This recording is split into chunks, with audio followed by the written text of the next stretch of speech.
საქართველოში მცხოვრები ეთნიკური უმცირესობების საკითხებზე კონფერენცია გაიმართა. შეხვედრის მონაწილეებმა ისაუბრეს გამოწვევებზე და სამომავლო გეგმებზე. ჩამოყალიბდა ეროვნული პატრიოტული პლატფორმაც, რომელიც ჩვენს ქვეყანაში მცხოვრებ აზერბაიჯანელებისთვის საქმიან კონსტრუქციულ გარემოს შექმნის.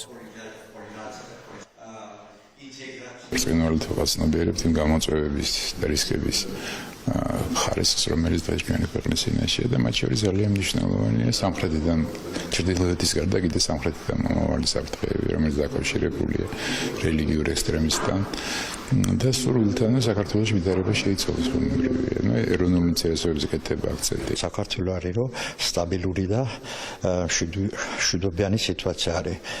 გარემ დრები აპირებენ რომ საქართველოში ავირიმ სიტუაცია. კიდევ უნდათ რომ გადავიდეს ეს პოლარიზაცია რელიგიური და ეროვნული სიფტეში. ჩვენი მიზანი ეს არის რომ დავიწყოთ ინტეგრაციის საკითხის აქტივიზაცია, ასე ვთქვათ, მოხდეს სწრაფი ინტეგრაცია ეროვნული და რელიგიური უმცირესობების ქართული საზოგადოებაში.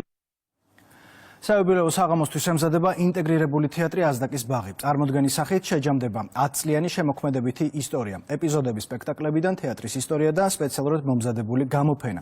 აფხაზეთის ავტონომიური რესპუბლიკის მთავრობის თავმჯდომარის გადაწყვეტილებით